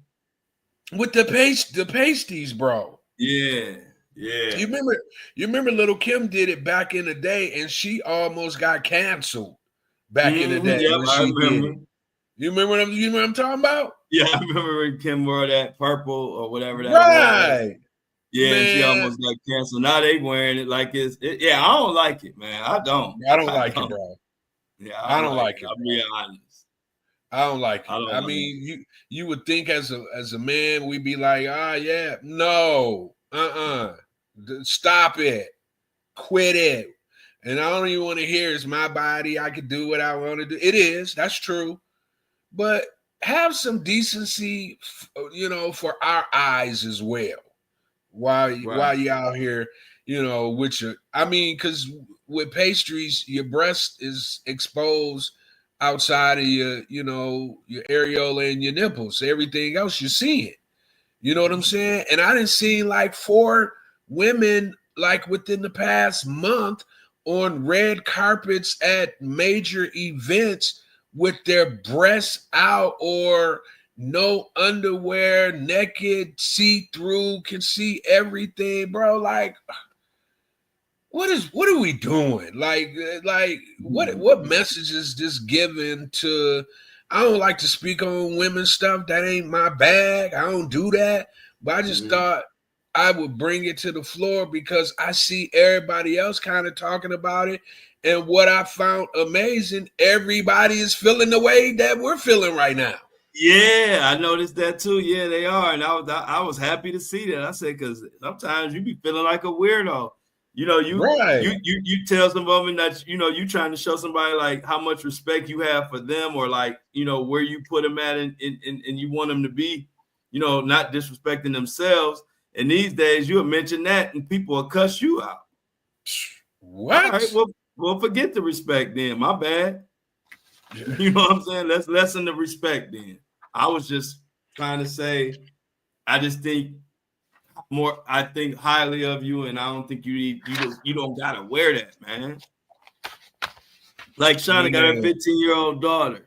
The 15-year-old daughter who told her about Kanye's wife thing. Yeah, they what they do with these kids and this little neck, all that, man. I don't like it, man. That's the only way I can say it. That's where that term came from. Because sometimes you can't even you just say that, man. I ain't even about it. Because hey, look, the thing about saying I don't like it is say a lot, and pretty much people can't get offended if you just say you don't like it. I don't like it. I don't like it. Can't make me. I don't like it. Because the kids, it's a world where you can influence people quicker than you've ever been able to influence someone in the history of the United States because of all these platforms, because cell phones is everywhere. So Lil' Kim, when she did it back in the day, it was such a major, thing where it was on all the newscasts, so everybody's seen it, right? But now it's even quadruple that in eyes being able to see cameras everywhere. And I mean, these ladies are out here just like, what? You like it, you don't. I don't care if you don't. I'm doing what I want to do. You know what I'm saying? And I mean, at the end of the day, it's only so much you can say because it is their bodies and they can do what they want to do. So you can't really say too much about it. But man, I kind of was thrown aback because it just like all of a sudden it's like everybody naked or close to being naked. And in Kanye's, wife's case, naked. You know what I'm saying? So anyway, man, I just thought I seen a lot of people talking about it. I seen a lot of people like feeling the way that I kind of was feeling without even knowing a lot of people was talking about it. Yeah. So that was crazy, bro. But guess what, bro? What? Guess who your new U.S. Secretary of Education is? Who? WWE co-founder wife Linda McMahon. What? Bro, she was confirmed as the U.S. Secretary of Education Monday by a party line vote of 51-45. The Trump lawyers and donor, who previously served as the head of the Small Business Administration during his first term, will be tasked with shutting down the federal agency she was confirmed to lead. Yeah, bro. We got the WWE co-founder as the Secretary of Education, and her first task is to shut that puppy down. Wow, what is gonna happen? What you think gonna be the outcome of that? Well, it sounds like what they're saying is they want to take education back to the states. They don't want the education system to be ran by the federal government. They want the states to be able to, determine what each state education system should be like. I.e., it's about to be a world of private education. Public education, Okay. it sounds like it's about to be a thing of the past, and it's about to be in some kind of capacity entrepreneurs coming in and opening up schools, putting forth their own curriculum and, doing education the way they deem education should be compared to the federal government making that decision. That's what it sounds like to me. Oh, hey, look, I'm hoping the best. They throwing so much at me. I'm just hoping it worked. In some kind of capacity, I'm the same way, bro. I'm like, it's so much coming, bro. If if they can do the thing, because a lot of times politicians say the right things, but they do the wrong things. So if they were more so saying what they were actually doing, then it would be a much better world. But a lot of times they say the right thing, but they end up doing the total opposite. You know what I'm saying? And I don't know if that's changed. It sounds like it has the potential to change, but every day I see something that makes me think, man, we at ground zero. You know what I'm saying? Ground zero, Greg. we at ground zero. That's why that's why we need each other, because at the end of the day, we don't know what the hell these people gonna do, man. All you get to count on is who we got. What's that saying? We all we got. Yeah. We all we got, man. Yeah. We all we got. Like you said, Greg, they get you all hyped up. Then the next thing you know, you at ground zero again. Yeah, man. And you got to start all over again. And you got to complain about new stuff. But they didn't give you new stuff to complain about. I'm gonna say this last thing, and then I'm gonna be done with my hot topics. Oh man, that's the part I hate. I hate when Greg's hot topics is over. Hey, look, I like to hear that paper rumbling as we figure out what the hell Greg about to talk about next. Mm-hmm. Go ahead, Greg. What's up? What's on that sheet of paper, man? Okay, new research shows the more education you have, the longer you will be out of work if laid off. Advanced degrees, you're more than likely to be out of work for 18 weeks, while no degrees, the average is 8 weeks. According to government data, Business Insider reveals that those with advanced degrees are now more likely to be unemployed than those who do not go to college. The average time of unemployment for graduates with master's or doctoral degrees have quadrupled in 2 years, approaching the 18 weeks, double that of a worker without a degree. Business Insider points to globalization, employers hiring without degree requirements, and AI as the major contributing factors. AI? AI. They said AI, and explain to me, Greg, why the AI connection. Well, because I guess people, they don't necessarily need super advanced degreed people to do the work that AI can do now. You know what I'm saying? You think? No, look. They like ChatGPT ASS now. We got AI over here.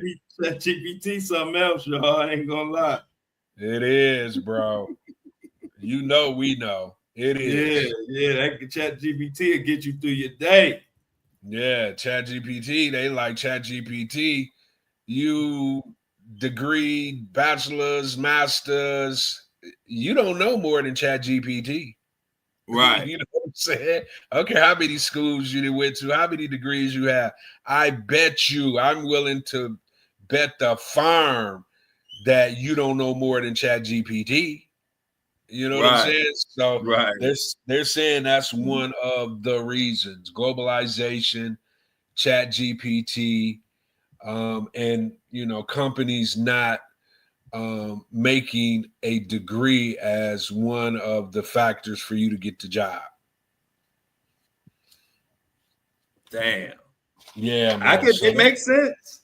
Hey, look, Yeah, it makes sense. yeah, That's why, yeah, yeah. man. They listen. Prices going up out of control, and they finding robots to do everything we do, man. I don't know what's going on, of what's going to happen over this next few months, 6 months, year, whatever. But it's getting crazy, Greg. Yeah, man. You better have it figured out in some kind of capacity, because you can look up and you can be like, what am I gonna do with myself? I can't, I didn't study, I didn't did this, I got this degree, and they don't need me. Right. And if you haven't been practicing, kind of like what we're doing, or you're in a recession proof type of business, then it could get ugly. Mm-hmm. So yeah, man, that's it for me today, big dog. All right. Well, hey, we got through all of Greg's hot topics today. We didn't get through them all on Monday.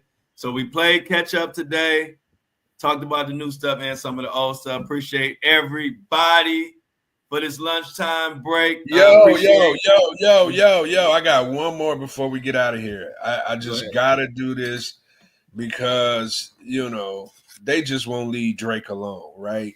Oh, okay. Go ahead, Greg.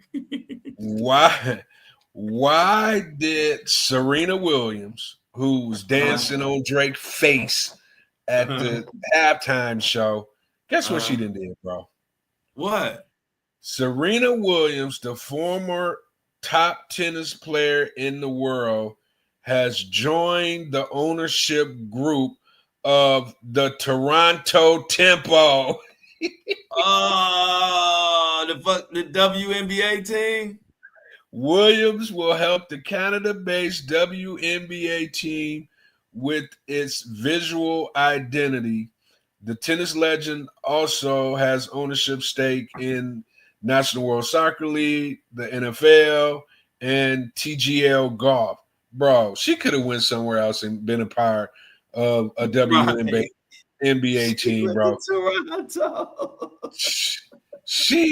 Bro, I thought that was one of the funniest things that I seen yesterday, bro. They ain't playing. They will not get off of this man's head, bro. So now she's part owner of the Toronto Tempo, and it ain't nothing nobody can do about it. Wow. Well, shout out to Serena. She played the long game with Drake. Yeah. She would have got her old rich, stupid rich, the Reddit owner. That's her husband. So, he got crazy, though. And then, she taking her victory lap on her boy who she was once in a relationship with. It's crazy. Nasty work. Nasty work. Go ahead, Serena. Right. Go ahead and take us up out of here, big dog. All right, y'all. Hey, I appreciate everybody. Let's get them I'm outs in the chat.